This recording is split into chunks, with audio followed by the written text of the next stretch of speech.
and Tiz the Law has the lead at the top of the stretch. It is Tiz the Law in front with 3/16 to the finish. Tiz the Law has a 4-length lead. He's left the others behind. Live from the backstretch at historic Saratoga Racecourse, this is Racing Across America. Racing Across America is brought to you by Pinnell's Restaurant, a Saratoga tradition since 1922. 284 Jefferson Street, Saratoga, just minutes from the track. The Leah Auto Group, Leah Cars for life. Find them on the web at leahcars.com. The new Capital OTB wagering platform. Bet any place, anytime with the new Capital OTB wagering platform. CapitalOTBBet.com, the premier wagering site in New York State. And the Clubhouse Racebook. Can't make it to the track? Make it to the Clubhouse Racebook, 711 Central Avenue, Albany.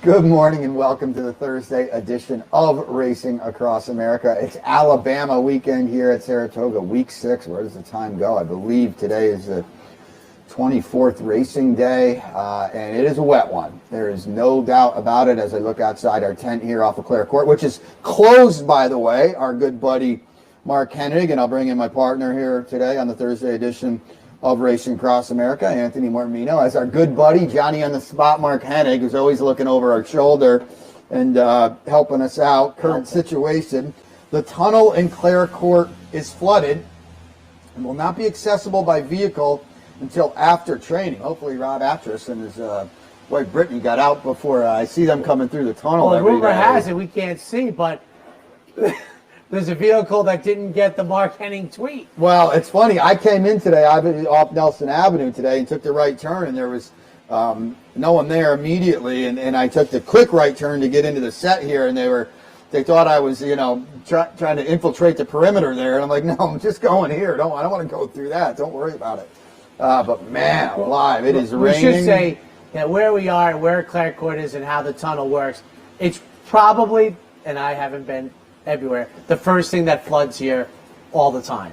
It is an annual, at least once a year, and somebody didn't get that memo and tried to take their vehicle through there, and that didn't work out according to rumors. But I will say this: at 9 o'clock it was rough. It's slowing down pretty much, and it's looking brighter out than it did at 9 a.m. So I don't.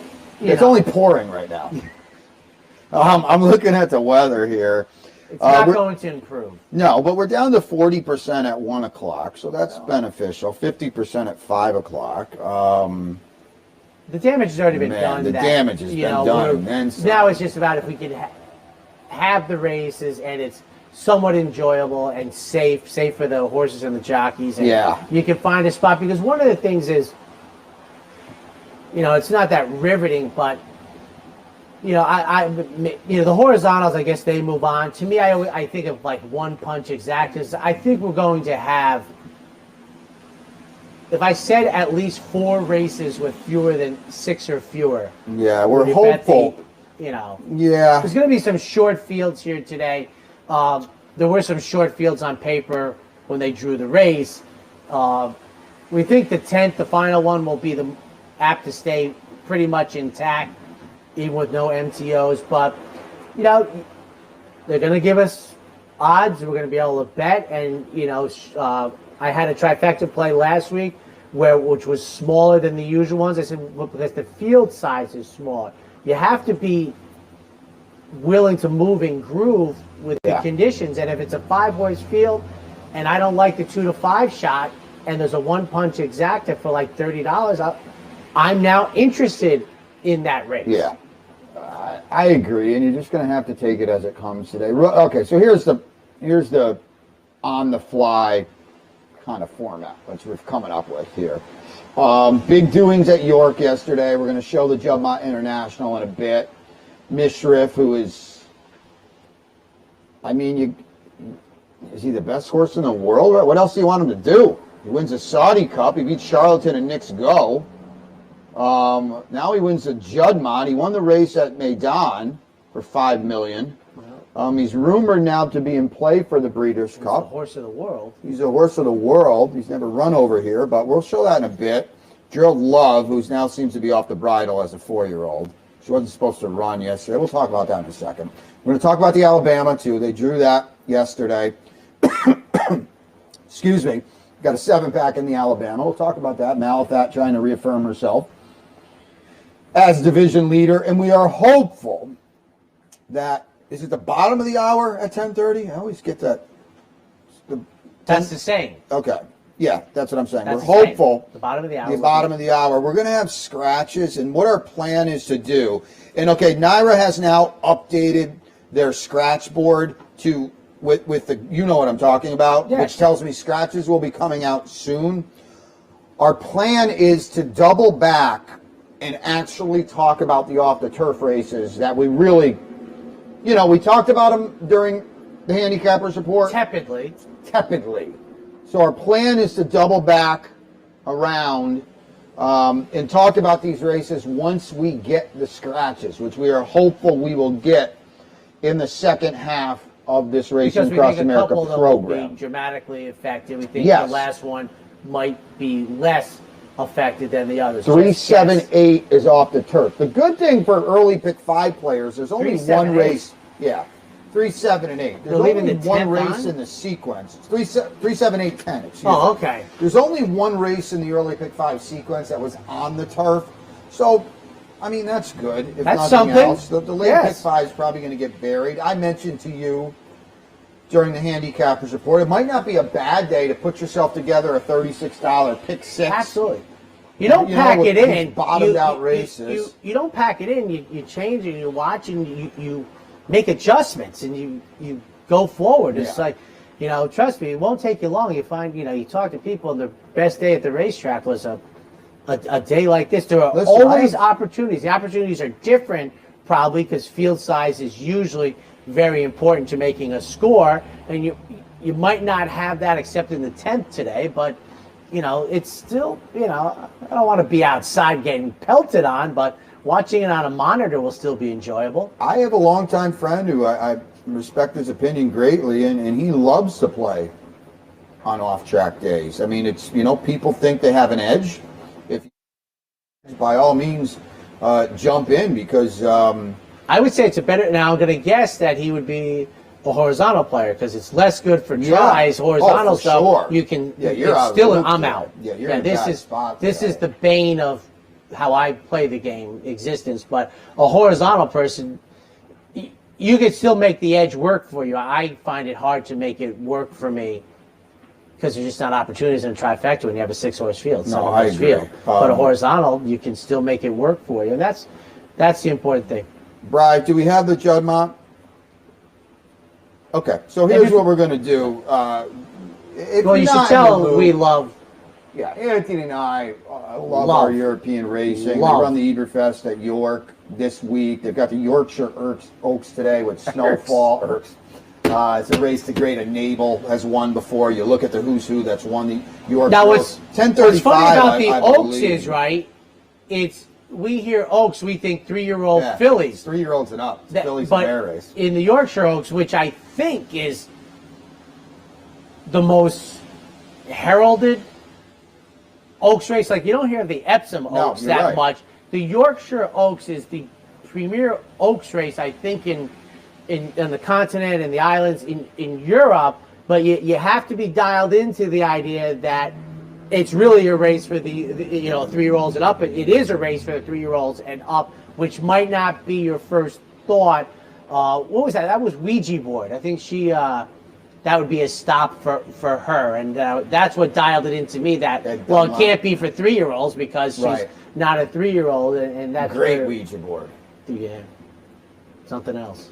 Yeah, she was cool. At Dunlap, 2-time winner, and then third, I believe, at Lone Star in the filly and mare turf. Yeah, she's a non-consecutive dual winner, right? Yes, correct. Yes, correct. She which is even more impressive for that matter. So, anywho, They run the Juddmonte yesterday. Mishriff now, if he's not the best horse in the world, I don't know who is. He's certainly the most versatile. He wins the Saudi Cup over our Charlatan and Knicks Go. In February, he doubles up in the Shima Classic at Maidan, and now he just takes down the seismic Juddmonte International. And this is a win and you're in for the Breeders' Cup turf. And after the race, John Gosden said, you know what, maybe we'll put that on the radar, but it could be the Classic, it could be the turf, to be determined, obviously, at Del Mar. But let's take a look at yesterday's, run it with audio, Brian. Now, Love is in here as well for Coolmore. I think her third start of the year. Yeah, and she fought, and she wasn't supposed to run in here. St. Mark's Basilica for the Coolmore gang was supposed to run, and she was a late addition. Did she come out of that ambivalent effort in the King George? Yes, which was not like a tremendous renewal of the King George. And it appears that Love is not going to recapture the form of a 3-year-old filly that was otherworldly last year. She was awesome. Whereas Snowfall, who's going to run today in that Yorkshire Oaks, 16-length winner of the Epsom Oaks, and she was like a length ahead at mid-stretch. That was a crazy thing. She'll run later today. Let's take a look at the Juddmonte yesterday at York in the Eber Festival. Best of luck. Let's go. Away they go. They're racing. The 50th year of the Juddmonte International, the 2021 edition, is underway over this extended mile and a quarter. And Alan Kerr began well on the outside. Max Sweeney on the rail there is alongside him, though, and they're being tracked by Love in the hands of Ryan Moore in third. Mishriff's Maroon Jacket is close up on the outside of Alcohol Free, with Mo Harfeth settling in 6th place. And looking on at the rear of the field, the other son of Frankel, Juan Elcano, is in last place. He's about 5 lengths off the speed here, and they're racing across the far side towards the 7 furlong point then, when we're Jim Bolger's Max Sweeney out in front here for Kevin Manning and leads. But the gallop is only a pretty medium one, you'd have to say. He's in front by about a length or so. At this stage, Love is racing just behind the 2 leaders. Alan Kerr, the one in front of her. Mishriff, who's won over £10 million in prize money, is in 4th. Alcohol Free stepping up in trip today is 2 lengths away 5th. Then Mo Harfeth is just moving round the outside to get a little bit closer. And then Juan Elcano brings up the rear as they turn in to the home straight here with 4.5 furlongs left to travel in the 2021 Juddmonte International. Max Sweeney and Kevin Manning on the inside, joined by Alan Kerr on the outside for Tom Marcon. Love is poised to strike up the far rail there for Ryan, who squeezes along. Mishriff is travelling very strongly indeed for David Egan into the race, and he's going to find himself in front in a moment, you think. They're coming up towards the final 2.5 furlongs. Mishriff being delivered down the outside. Love is under pressure on the inside. Mo Harfeth is staying on behind them. He's moving up to 3rd place now, but Mishriff is really turning on the style here as he approaches the final furlong. He leads the Juddmonte field by a good 4 lengths, and he's drawing further clear. And this is the Mishriff we've seen the world over, producing his best form back in the UK. And Mishriff absolutely blitzes them in the Juddmonte. Oshie Murphy, John and Sadie Gosden, Prince Faisal, Alan Kerr was in 2nd place, followed home in 3rd by Love. Dominant win there by Mishriff. Love actually held on for 3rd, and she was kind of 1 pace through the lane. And one thing we should put out to our audience is amazing performance. If 8 European journalists were here, the Juddmonte, there's like six great, just great, 8 maybe great races. I think you probably had it at 6. It's 6. 5 or 6. I mean, it's firm. I think there. I am of the belief that the Ark is the greatest race in the world. The King George. And the King George is 2nd. I'm not a big believer, I'll get hate mail for this, but the Kentucky Derby is not my favorite race in the United States. I appreciate the marketing and the hoopla that the sport gets and everything, but so the Epsom Derby is not my favorite race in Europe. It's probably not even in the top 10. Well, as far as Europe is concerned, these are pillars of. They less get enamored with their 3-year-olds that win the Derby. Matter of fact, their first thought is, well, wait till you get to the King George and take on Elders, which, we did our first show, which is why Galileo beating Fantastic Light is such a thing because 3-year-olds in July at the classic distance in Europe at 12 furlongs is a big thing. I think the King George is the second best race in Europe, but the Juddmonte is in that group. The Juddmonte is one of the great races. It happens during our August. It's not the Arc, it's not the Epsom Derby, but it is a great race, and she just backhanded that. Yeah, Mishriff he's a superstar, and it would be awesome to see him at Del Mar, as you know, as I know, as everybody watching knows. That's 20 years away in racing, but we'll see what happens and what he does and where he goes. It could be a tricky spot with the Arc. No, it is. It's listen. Double, but I've said this for years. See. When they've come and they've come over and usually lost or something, he said, first off, it's extremely sporting on their behalf. Great. Everything is against them, except maybe at Belmont Park. Everything is against them. And, yes, Trempolino lost at Theatrical. Well, Theatrical's a Hall of Fame horse. He won the Arc. He comes over and, Pat Day outfoxes Pat Edery. But when they come, when Golden Horn, it's so great. And they'd really be up against it at Del Mar, you would think. But well, that's I could tell you this as a kid, as a young 20-year-old, seeing Dancing Brave at Santa Anita at 23 years of age, and still the way the Europeans talk about him is great. Yeah, it's great for the sport. Absolutely. So we'll see what happens going forward. Take note too. We might show it. We're gonna see. The Yorkshire Oaks today has got Snowfall, and if you haven't seen her this year for Coolmore, that's a good job. Oh man. Tremendous, Brian. So there's Snowfall, Ryan Moore, Coolmore, Aiden O'Brien, all that stuff. I mean, she is just go back and watch her races this year. She was, quite frankly, not very good last year. She was 1 for 7, remarkably, as a 2-year-old filly.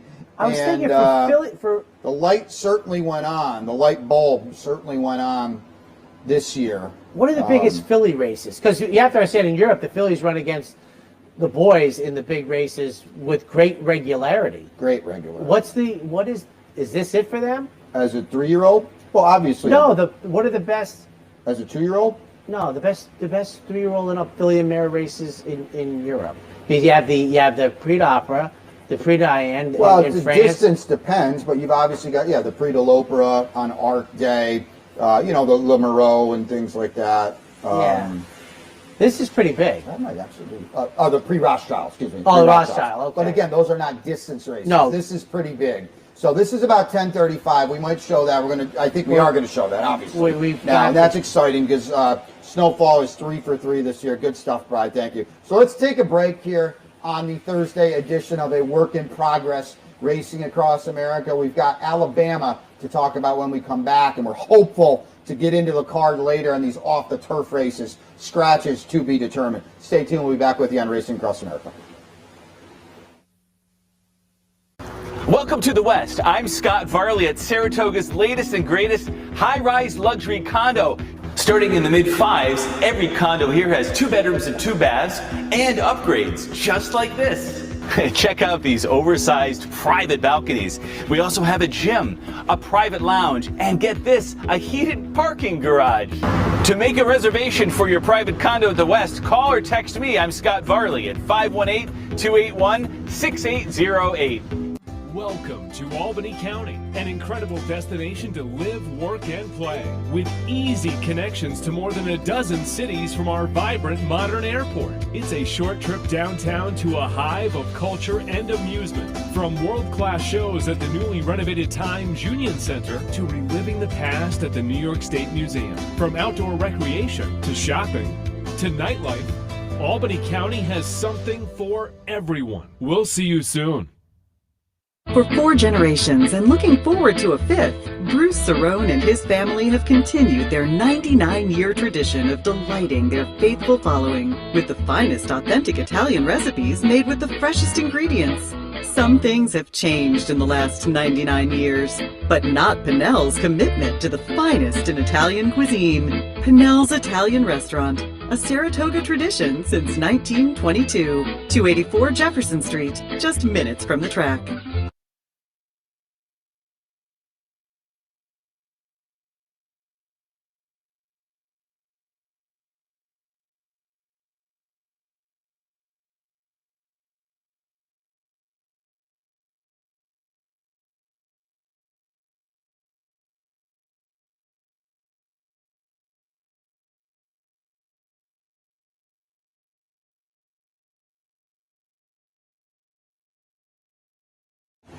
Welcome back to the Thursday edition of Racing Across America. Brian Nadeau Anthony Mormino here with you, and we've talked about it all morning. It's wet, it's wild, it's crazy outside here at Saratoga. It's still pouring rain. We're off the turf. That's all we know right now. 4 races off the turf on the 10-race card today. We're hopeful to get scratches. Before we went to break, we showed their powerhouse performance by Mishriff and the Juddmonte International. They're going to run the Yorkshire Oaks in about 8 or 9 minutes. We're going to show that. Because Snowfall is in there, odds on, one of the top, the top. Well, now she is the top filly mare in training, and with Love's regressing mightily this year. So Coolmore and Aidan O'Brien have another superstar. We'll show that, but it's also Alabama weekend here at Saratoga, and they drew it yesterday. And if you're not in the loop, and I know everybody is, but just I wanted to read some of these names. You and I talked about it off the air, and. Just a Proud Spell, Blind Luck, Royal Delta, Songbird, Elate, Swiss Skydiver last year. The Alabama is, you can tell me Kentucky Oaks, that's fine, but I think I'll trade these winners for Kentucky Oaks winners, and so it's that kind of race. And they drew 7, they got 7 on Saturday. And, Mike Callahan and I were up here yesterday, our colleague and friend Mike Callahan, and I said, this sounds crazy, but coming out of the Kentucky Oaks, Malathat is 5 for 5. She's the division leader by, a month and a half, and she's going to jog to an Eclipse Award. And now, on Saturday, if Maracuja pulls off an improbable double, all bets are off. So my point is, it's a very weird fork in the road for Malathat. Where are you going from here? Are you going to get back on the beam? It's a very funky run, Coaching Club American Oaks. We'll show it in a second. She's legitimately something to 5 on Saturday. She drew perfectly. She's supposed to get 1.25 miles, better than most, if not all, these gals. But it's kind of put up or shut up. Well, I think that is a true statement, and it just goes to show you what would it be if she was this many feet faster? Well, then she would have margin for error.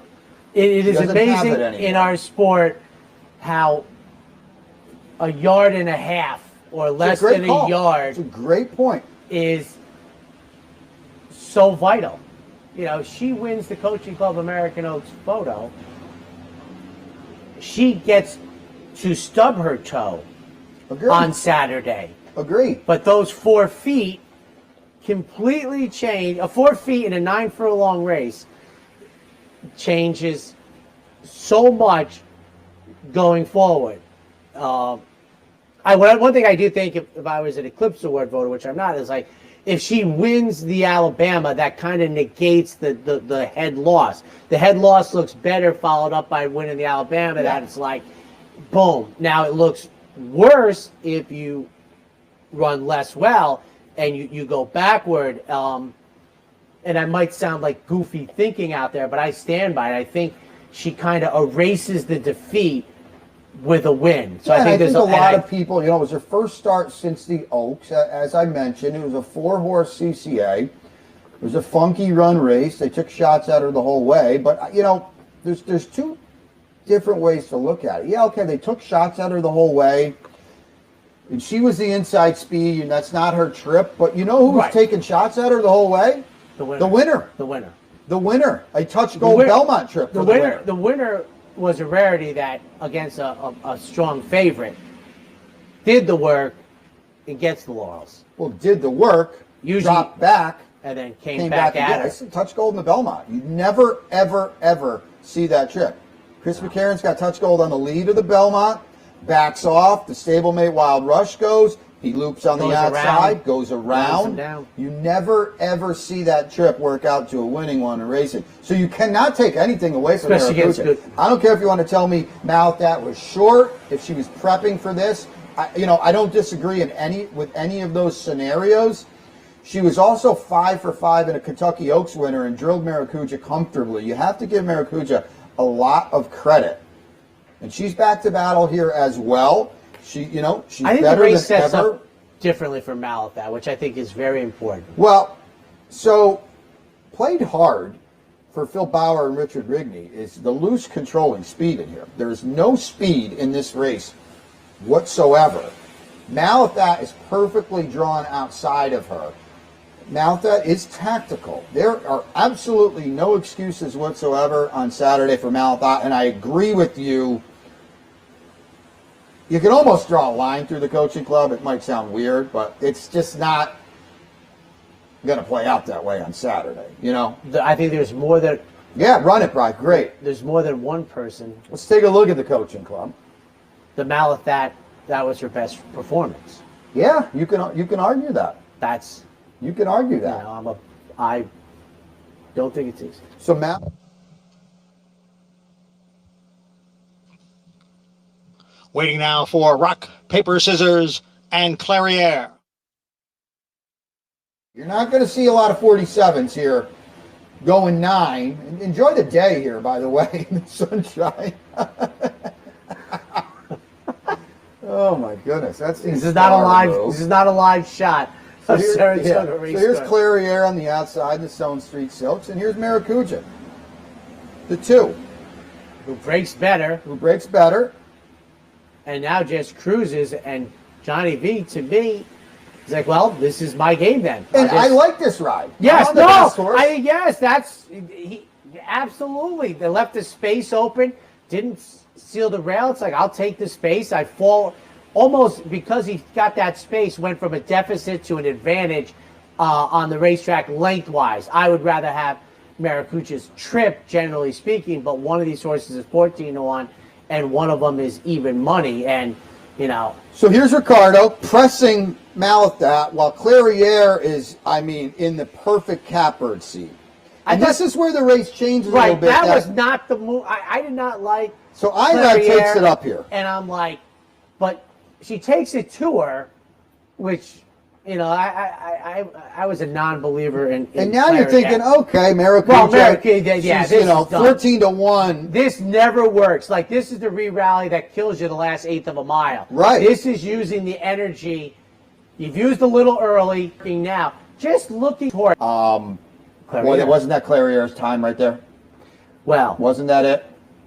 She can't. If you're a believer there, that bad third there. I'm sorry. If we re-racked the show from July 24th with Seth and I was so underwhelmed by her performance in the Mother Goose. Oh, for sure. I was a non-believer at that point. Rafe Beckett, who goes into Kirsten Rouse. Yorkshire Oaks and Snowfall. We're going to watch that live as they load in here. This is it, good stuff, Brian. Let's head over to York. They are off and are racing. 21, and La Joconde is immediately sent into a lead by Holly Doyle. Frankie on Loving Dream right up there as well. On the far side, the dark blue jacket of Divinely, and Wonderful Tonight is getting quite keen early on. She tends to race a bit keenly in her races. She's just shading second at the moment. Racing alongside her on the outside is Divinely. Followed then by the striped jacket Loving Dream, Eshada. Snowfall's in last but one place, just settled at the back by Ryan. And in last at the moment is the grey filly Alba Flora, as the runners race across towards their first turn, passing the 9 furlong marker. And there's about 7 lengths between first and last. And La Joconde is setting the pace here to her stable companion Divinely in the dark blue jacket, but 2.5 lengths behind her. Similar gap away in third is Wonderful Tonight for Will Buick, followed then by Loving Dream and Eshada, the old rivals from the Ribblesdale Stakes. And then comes Snowfall, the Jewel Oaks winner, last but one at the moment, in the hands of Ryan Moore, of course. And last on is Alba Flora. Rossa Ryan just looking on at the back there in the colours of Kirsten Rousing.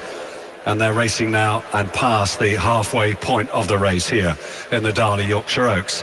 And it's been a really nice measured gallop here being set by Holly on board La Joconde. 2 lengths to the good over Divinely and Wayne Lorden. Then Will Buick about 1.5 lengths behind in third on Wonderful Tonight as they begin to turn in to the home straight here.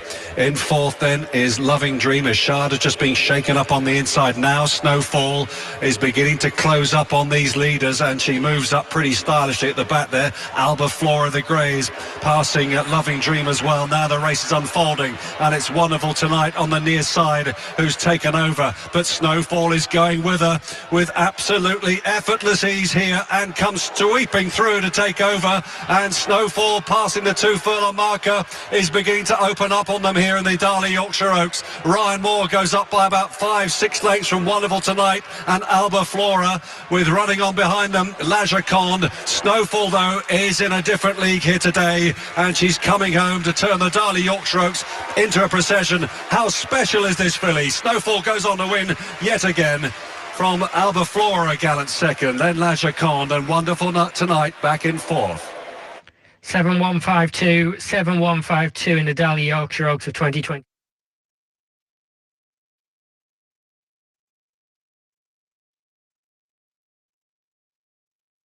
Well, there you saw it. Snowfall, who, clearly the best 3-year-old, let alone 3-year-old filly in Europe, and take big that spot. Mishriff. A nice It's double a big to spot. throw back at Mishriff. We'll see. Obviously, Coolmore, Aiden O'Brien, the arc is front and center, and they've been very, very well.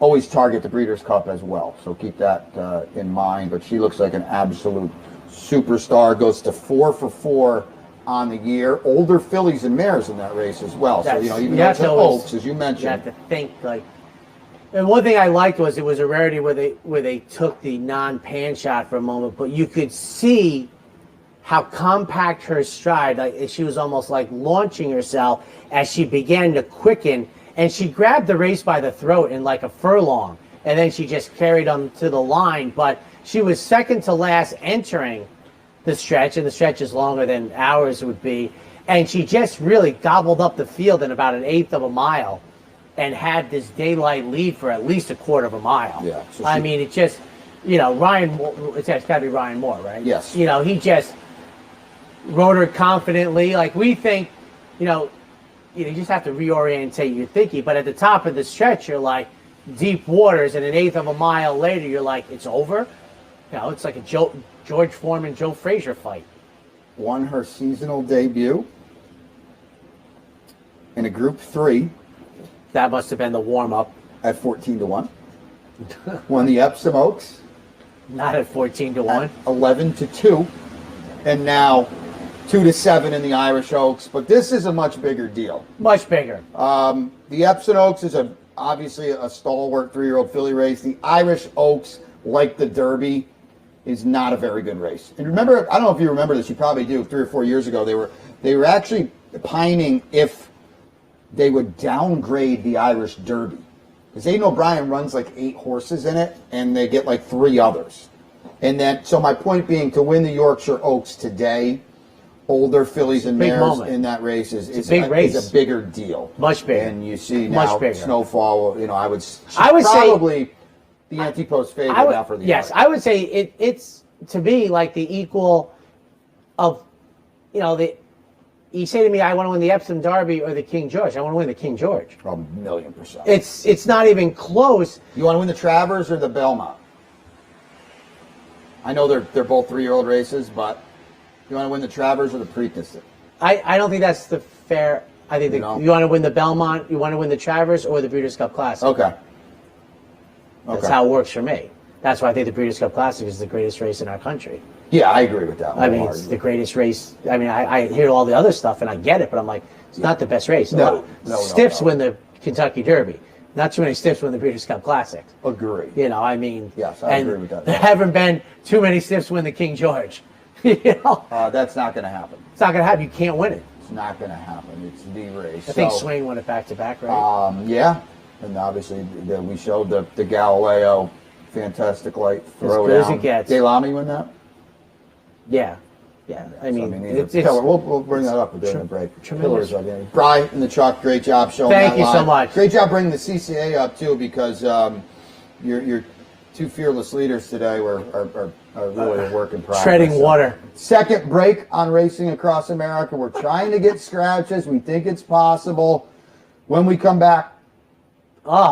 They just came up. So when we come back, we might have some afternoon racing to talk about for you. Stay tuned. Let's get to work.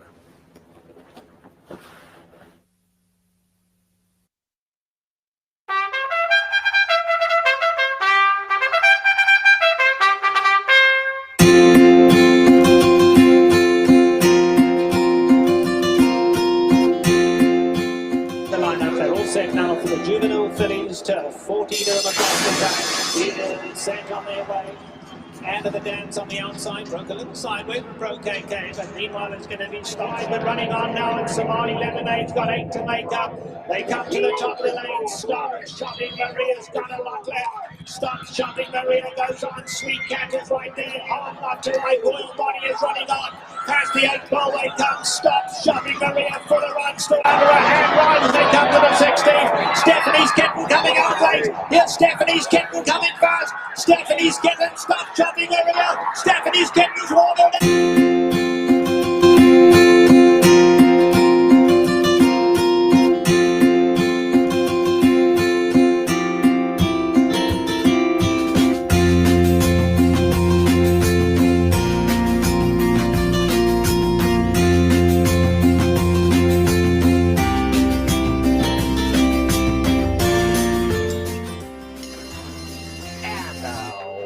Away they go.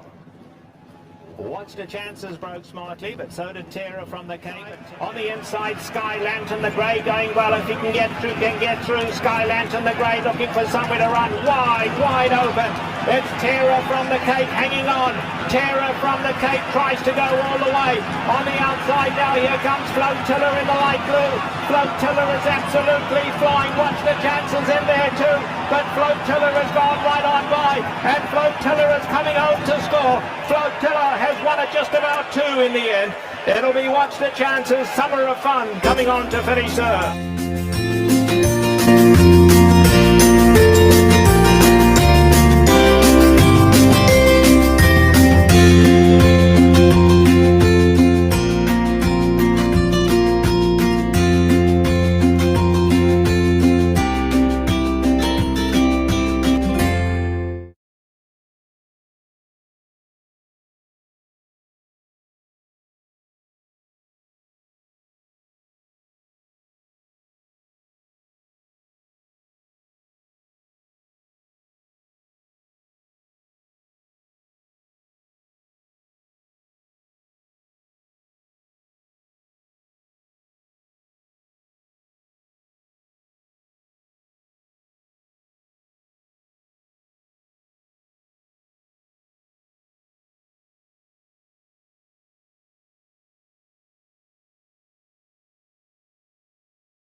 Welcome back to the Thursday edition of Racing Across America. Brian and Anthony with you, as we mentioned. We're off the turf today. We thought we had scratches. They're not out yet. We jumped the gun a little bit on that. Hopefully we'll get them. And one thing I want to correct bit. when I said the Derby winners stiffs and those, I shouldn't have used that strong a word, but it's like where you look and you go, why? That just won our premier race, and you're like, and then when their career's over, your first reaction that they won was correct, that they're just not a very good horse.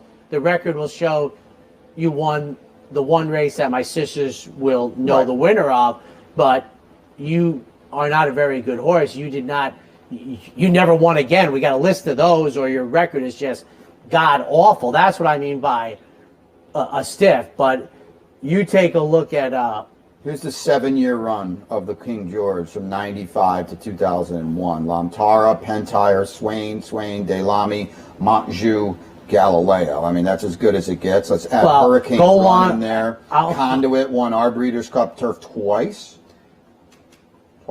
Nathaniel. I'm sure. Enable Sire. Tagruta, who you and I were doing TV watching her. Didn't Asmore come over and win our... I think that was the year at Belmont Park, the last time, the 05, they won the Superfecta, right? Yes. The Hurricane Run, Dylan Thomas. I'm like, this is a list that's who of the European turf? Enable 3 times. 3 times. 3 times, not in a row. No, somehow Poets World. Very few outliers on this list. Very And I think this recent one is what? He's just the top 3-year-old, and we'll see if he carries it forward, right? Yes. Addiar. Yeah. So just to show. So in that case, there are no stiffs. No, there are no stiffs.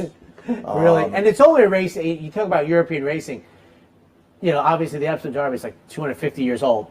The Arc, I think, is a 1930s development. It's not and the King George is the 1950s. Yeah. So the 2 most premier races are not on their longevity, but they're definitely the 2 greatest races. And so look at this Army wife from the Alabama, Mike Maker. I mean, he's on the outside having a great meet. You know, you have to respect. You have to. Yeah, that's the rules. She comes in here streaking. She's a daughter of Declaration of War out of an Arch mare, and you know we remember Declaration of War just missing in the Classic. In the bumper car edition of the Breeders' Cup Classic. Will Take Charge and Mucho Macho Man, correct?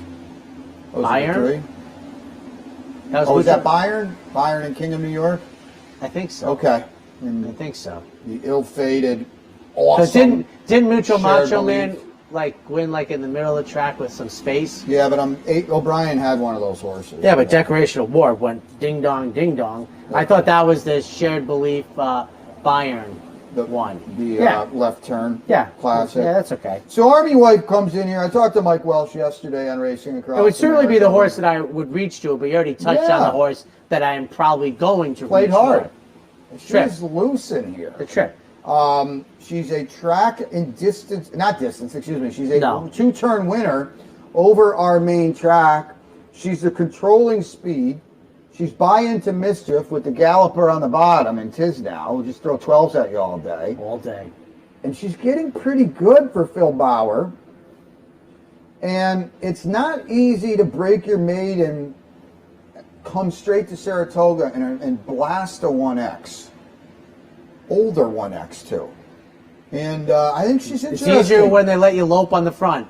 And you know what the beauty of Luis, there's so many good things about Luis Saez. One of the best things to me about Luis Saez is you know exactly what you're going to get. Probably, yeah. I think Gabriel called him up and said, you want this man? Jorge Chavez was like that. And Jorge Chavez was not nearly as good as Luis Saez, but when he was on a speed horse, you didn't have to worry. You didn't have to worry if he was snatching and grabbing. Should we get cute here? No. We're going. And Played Hard is going. Now, unfortunately, my good friend, great friend, Joe Christofek, alerted to me this at the fairgrounds. Richard Bigney likes to bet his horses. Likes to bet them with both hands. I don't know if that will factor into a tote pool that will have hundreds of thousands of dollars on Alabama Day, Saturday at Saratoga. Well, first is 600,000. But to be determined. I think the weather is an issue on Saturday too, isn't it? 60% chance of rain on Saturday. So, anywho, the Alabama, as you know, we've alluded to and we've mentioned, it's just a heavy hitter. A race they've never talked about shortening, which is rare in America. They shortened the Breeders' Cup distaff before you got into the game. That was a mile. Well, they're not going to because it doesn't fit. They had the coaching club America. It doesn't fit. It's kind of been pushed into staying at its distance, which is a good idea. And I've always wondered if the 10 furlongs makes for good winners.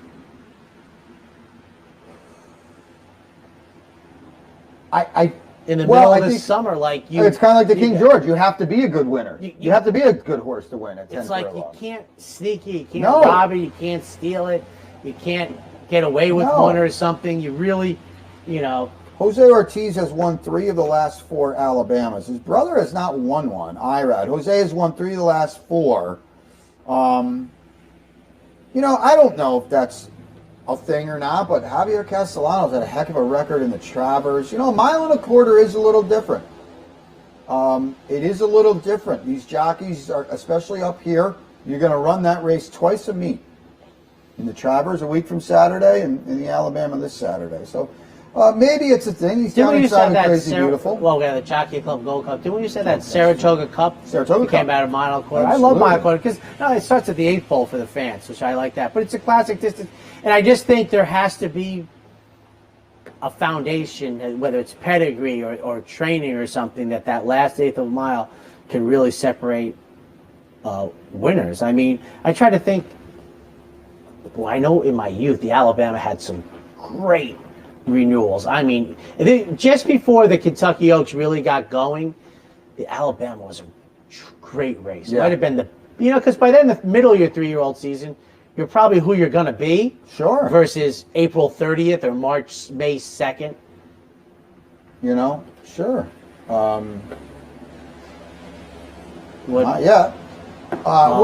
We're waiting. Scratches might not come to fruition with 6 minutes.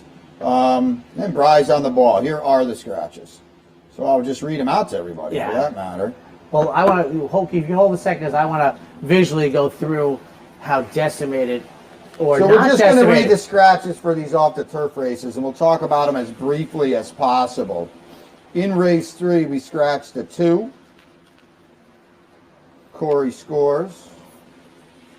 The 4. All right, that was when I thought the 6 I was on Quasar my list. is out. Now, that's a shocker to me. The Quasar 6 was on my out. list of coming out.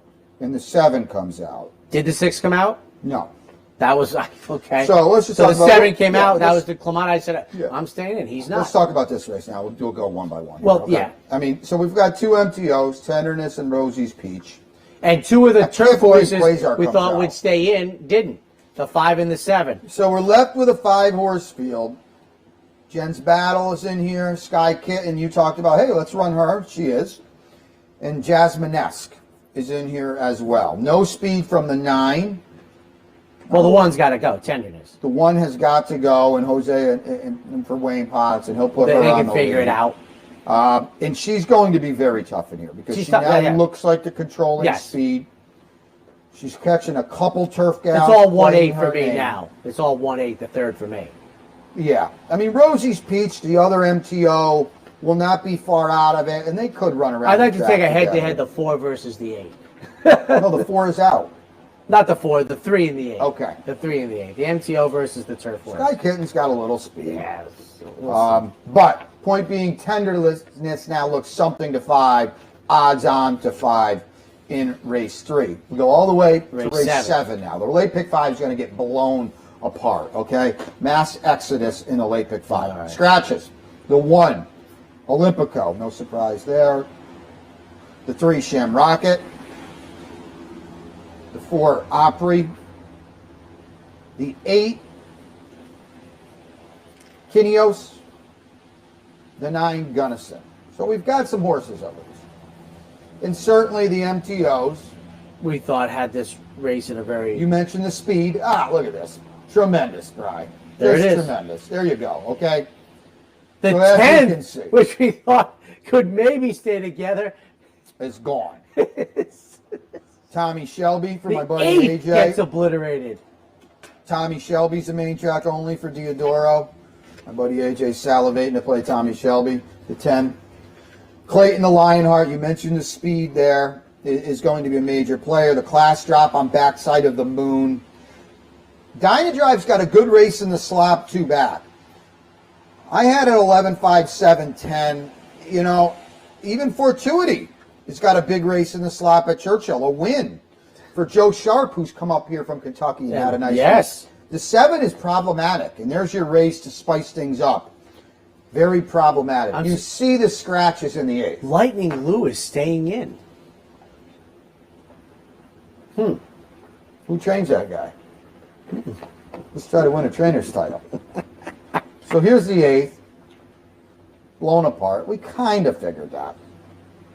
But this is a race where we didn't think the MTOs had the fishes over the barrel, unlike the previous race. And I'm getting these scratches as you're getting these scratches with my pen. I love this sheet that Naira's put out and the Capital Off-Track Betting's put up for the folks, where you really have time to go get your paper and go through it. Great job, Brian. And we talked about this. Battle Bling and Vegas Weekend in the 8th are going to be, I would think, 1-2, 2-1. It's interesting. Maker left Lightning Lou in, but you know, when you're going for a 50-1 at the start of the meet trainer's title, and you're now 4-1, you do different things. Keep firing. And here's Lightning Lou.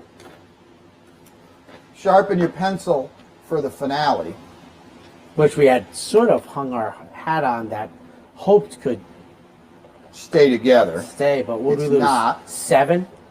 We lost 7. Let's get these scratches. 6. We've got to take one more break. I think Steve Bick is not going to join us today. He's out at Del Mar.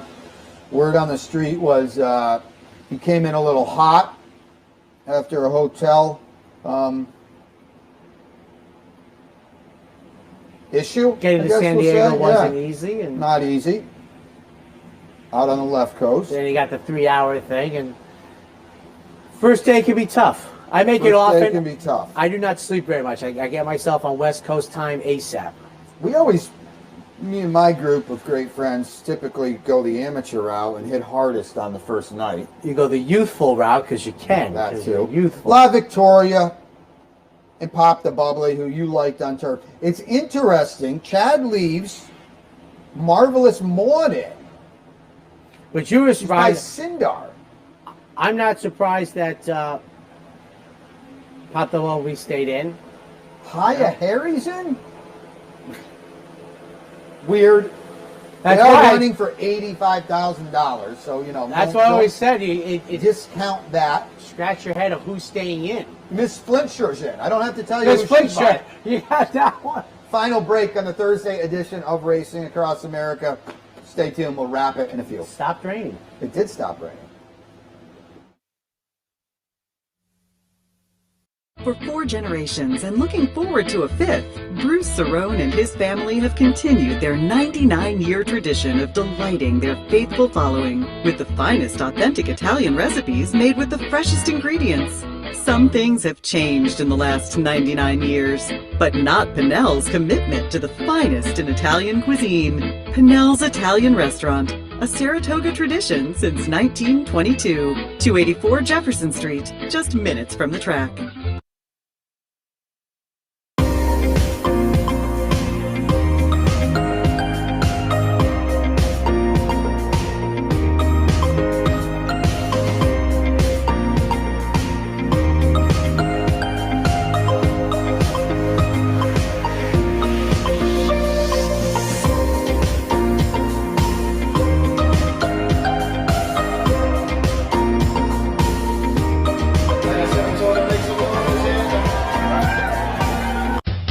Best place to find your favorite teams, your favorite food, daily drink specials, and wagering on live horse racing? Legends Field Sports Bar, 711 Central Avenue, Albany. Get your game on day or night with 75 flat-screen TVs, tournament-style pool tables, a private banquet room, and live horse racing. So if someone asks you, where's the best sports bar in the capital region? Tell them Legends Field Sports Bar, inside the Clubhouse Racebook, 711 Central Avenue, Albany.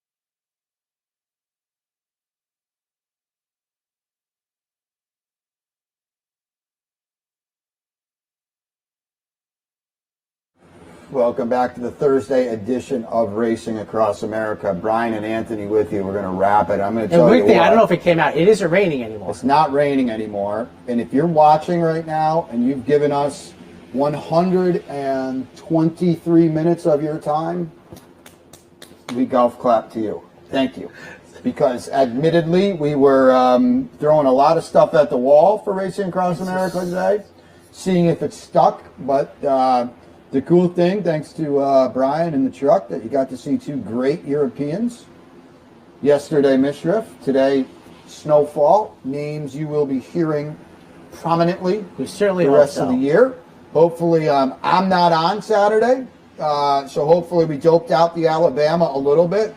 You will talk much more in depth about it with Seth, right? Seth Merrow, who is, by the way, I got to promo this again. Seth Merrow, you're off Twitter now, right? Yes. Seth Merrow has been nominated as one of by America's Best Racing in this. They're voting on the best racing TV personalities, and Seth is on there to be voted for. So do that. I mean, duh. But he's trending in the top 10 right now. And who the heck is on television year round? Well, the people, the men and women that are in front of Seth Merrow are on like national networks. Now we can reach anybody. CapitalOTB.com. Get on there. Got someone in Minnesota watching. So they cover the early daily double at Aqueduct on a Friday.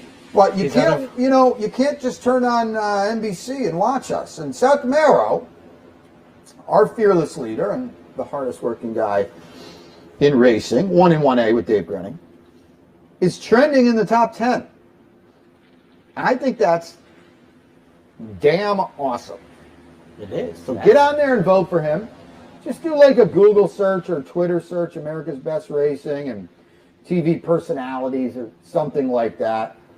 Vote for Seth. Bri, when does that end? I hope it didn't end already. Okay, thank you, Bri. It ends Sunday. So get on there and vote for Seth. He deserves everything he gets because, he's the face of Capital OTB. He's lugging a lot of water. Lugging a lot of water. Has been for many, many years. He's awesome. I said yesterday I wouldn't be here without him. So I thought that was when I heard that, and I just, first of all, and I think Seth said it in a tweet, he's just honored to be nominated. And that is pretty cool to be nominated. There's Bri again on the top ball. Of things. Fan choice. But he's like in the top 10, which is awesome, and he's getting the recognition he deserves. So yeah, get on there and vote for Seth. That's all I got. What about you? Ditto. All right, we are out of here. Oh, look at this. Okay, there we go. There's the personalities that I've mentioned. There it is. Other networks, Gary Stevens. There's Fox. I think Seth is lapping Andy Serling. Seth, knock him dead. Good job. A little bookkeeping, and we'll mention it again next week, but we're going to swap these shows next week. Anthony and I will be doing a degenerate version, a gambler's version on Wednesday. Normally I solo Racing Across America on Wednesday. Anthony joins me on Thursday. We're going to swap it next week. So the fans know the reason he's doing this bookkeeping is so I don't forget. That's why. And then I'll be solo on Thursday and Seth and I. Well, the guy like me, there's a better chance I do more than you need than less. I would have showed up that day. You just show up on Wednesday just in case. Here I was up. We don't need you today. Okay, that's fine. I've been up for 4 hours, whatever. Denise said to beat it, get out of the house. So I said, I'll take a ride. And I'll go solo Thursday, and Seth and I will tag team the Travers card. I can't believe I'm mentioning that, but they're going to draw that next Wednesday. And that'll be front and center, so we'll have that. We'll have those PPs to dope out Wednesday night, and that'll put us in position to kind of do a little tag team on Thursday, Friday, and Saturday. So that's it. Stay dry. Fire up. Make the best of it. Capital OTB account. And as Anthony said, make the best of it. We're out of here. He'll be back tomorrow. I will see you next Wednesday. Good luck, everyone. You've been watching Racing Across America. Racing Across America has been brought to you by Racing Across America is brought to you by Panel's Restaurant, a Saratoga tradition since 1922. 284 Jefferson Street, Saratoga, just minutes from the track. The Leah Auto Group, Leah Cars for life. Find them on the web at leahcars.com. The new Capital OTB wagering platform. Bet any place, anytime with the new Capital OTB wagering platform. CapitalOTBBet.com, the premier wagering site in New York State. And the Clubhouse Racebook. Can't make it to the track? Make it to the Clubhouse Racebook, 711 Central Avenue, Albany.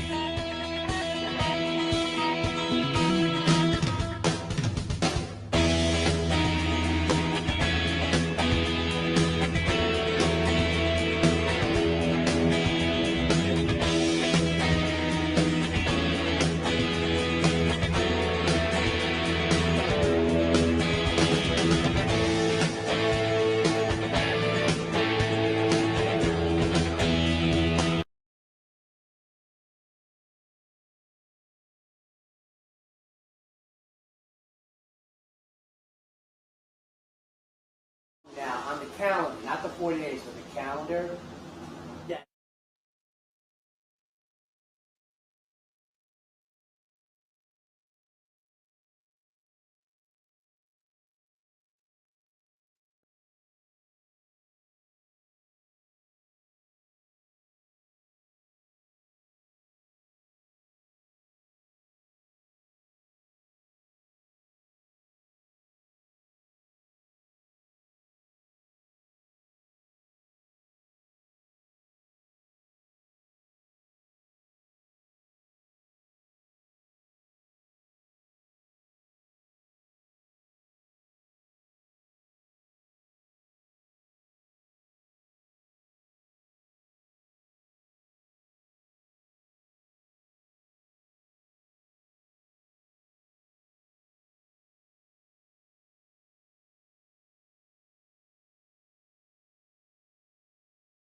Good sit on the inside end of Chow Shark.